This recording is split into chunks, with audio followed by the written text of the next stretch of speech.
સુરત લોકસભા સીટના કોંગ્રેસના ઉમેદવાર નિલેશ કુંભાણીનું ફોર્મ અમાન્ય. ડમી ઉમેદવાર નિલેશ પલસાડાનું ફોર્મ પણ રદ થયેલ છે. સુરત લોકસભા સીટના કોંગ્રેસના ઉમેદવાર નિલેશ કુંભાણીના ફોર્મ સાથે ભાજપ તરફથી વાંધો ઉઠાવવામાં આવ્યો હતો. નિલેશ કુંભાણીના ઠેકેદાર પૈકી 3 ઠેકેદારોએ એફિડેવિટ કરીને કહ્યું હતું કે આ અમારી સિગ્નેચર નથી, જેને લઈને ભાજપ ઉમેદવાર મુકેશ દલાલના ચૂંટણી એજન્ટ દિનેશ જોધાણીએ વાંધો ઉઠાવ્યો હતો. તેમજ કુંભાણીએ ઠેકેદારોનું અપહરણ થયું છે એ પણ જણાવ્યું હતું. ત્યારે આ મામલે ગઈકાલે નિલેશ કુંભાણીના 3 ગાયબ ઠેકેદાર માટે હાઈકોર્ટમાં હેબિયસ કોર્પસ અને કલેક્ટરમાં ઉમેદવારી પત્ર રદના વિરોધમાં 3 અરજી આપી હતી. ઉમેદવારી પત્ર રદના વિરોધમાં આજે કલેક્ટર સમક્ષ સુનાવણી થઈ હતી. આ સુનાવણી બાદ આખરે સુરત કલેક્ટર અને ચૂંટણી અધિકારીએ નિલેશ કુંભાણીનું ફોર્મ રદ કરી દેવામાં આવ્યું છે. ત્યારે આ મામલે સાંભળો કોંગ્રેસના નેતાઓ શું કહી રહ્યા છે. કોંગ્રેસના નિલેશ કુંભાણીને મામલે હવે સમગ્ર ઘટનાનો અંત આવી ગયો છે. ત્યારે આપણે જાણીતા એડવોકેટ જમીરભાઈ શેખ સાથે જમીરભાઈ, શું કહેશો આખી ઘટનાનો નાટ્ય કાર્યક્રમ કઈ રીતે? નાટક જ છે, તમારી વાત સાચી છે. શું આ વિપક્ષમાં અમે છીએ, પણ નહીં કરવા જેવું નાટક સામે પક્ષે કર્યું છે. એક ઠેકેદાર ન મળે કોંગ્રેસને સુરત શહેરમાં, તમને એવું લાગે છે? એવું લાગે? તમને લાગે કે એક બી ઠેકેદાર જ નહીં મળે આ શહેરમાં? શું કામ નિલેશ કુંભાણી ખોટી સહી કરે કોઈની?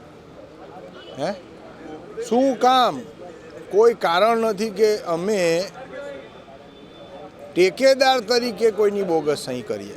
કોઈ શક્યતા નથી. કોઈ એવું અમને એવી જરૂરત હોય? હજારો કાર્યકર્તા છે, શું લાખો મત મળે છે શહેરમાંથી, કોઈ એક ઠેકેદાર ન મળે?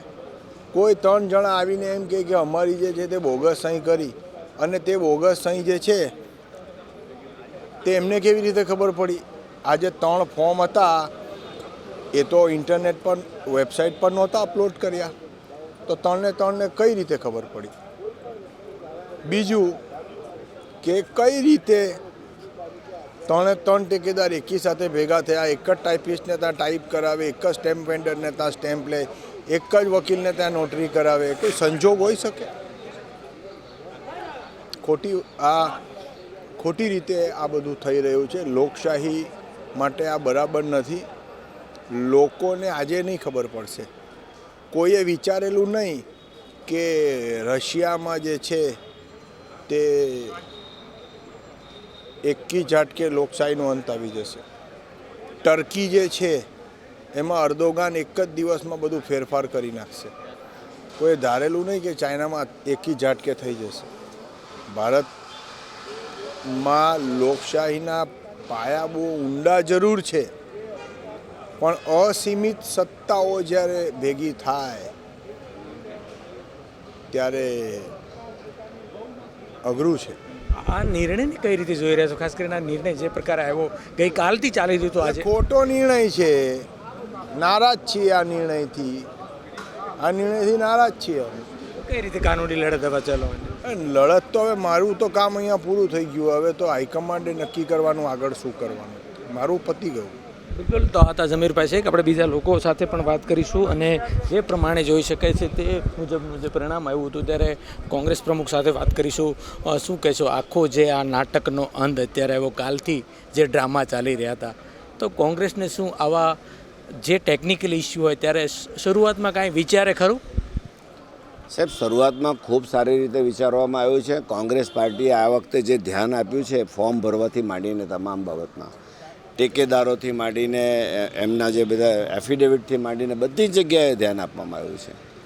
પણ એક વસ્તુ તમે કોઈ પણ માણસ સમજી શકે છે, ટેકેદારો હોય કે જે તે કોંગ્રેસના કાર્યકર્તા ન હોઈ શકે? છે જ ને. હું એમ કહું છું કે જ્યારે ઉમેદવારને આટલી મોટી 22 લાખ 20 લાખ 22 લાખ મતદારોની સંખ્યામાં એને ઉમેદવાર તરીકે ડિક્લેર કર્યો હોય, તો એનું ટેકેદારનું પૂછવા થોડી જવાનું હોય કે એનું સ્કેનિંગ કરવાનું હોય કે આ ખરેખર ટેકેદાર કોણ છે? ઉમેદવારને અમે જ્યારે ઉમેદવાર ડિક્લેર કર્યો પછી તો એ જવાબદારી ઉમેદવારે પોતાની હોય છે ને. 100% હું તમને કહું છું, મેં પણ ઘણી ઉમેદવારી કરી છે. મારો વિશ્વાસુ જ માણસ મૂકતો હોઉં છું. મારો વિશ્વાસુ માણસ જ મને ટેકો આપતો હોય છે, અને ડમી આવે તો પણ મારો જ મૂકું ને. પણ આમાં તો વાડે સીપડા ગળી ગયો એવું લાગે છે. મારી વાત સાંભળો. અત્યારે તો હું એવું માનું છું કે ભારતીય જનતા પાર્ટી ગભરાઈ ગઈ છે, 100% ગભરાઈ ગઈ છે. આ જે વિરોધ જે લોકોના જે દરખાસ્ત મૂકનારાઓને ચારે સાથે એક જ સાથે એફિડેવિટ કરવી, એક જ જગ્યાએ એફિડેવિટ કરાવી, અને અમારા જે દરખાસ્ત મૂકનાર અત્યારે આવે છે એ પોણો કલાક પહેલાં ભારતીય જનતા પાર્ટીના ઉમેદવારના એજન્ટ એમ કહેતા હોય કે આવે છે. હવે આટલું તો સમજવું જ પડે ને કે ભાઈ આમાં શું છે. એ અમારા કરતાં પહેલાં એ રજૂઆત કરતા હોય અને પછી એ લોકો આવીને રજૂઆત કરતા હોય તો આ કશે ને કશે ભારતીય જનતા પાર્ટીનો હાથ તો ખરો ને. જો સીએમ જેવા સીએમઓને એ લોકો જેલમાં નાખી દેતા હોય તો સામાન્ય મતદાર તો બિચારો શું કરી શકે. આમાં નિલેશભાઈ કુંભાણી અત્યારે ક્યાં છે? ભાગી ગયા છે મેદાન છોડી? નહીં. નિલેશભાઈ કુંભાણી આનાથી ઉપર જ્યાં પણ એની જે ચેલેન્જ કરવાની છે તેની તૈયારીમાં હશે. તમને હજી કેટલો વિશ્વાસ? 100% વિશ્વાસ છે. જે આ સત્તામાં જે એમને સત્તા નહીં હતી તે સત્તાનો દુરુપયોગ કર્યો છે.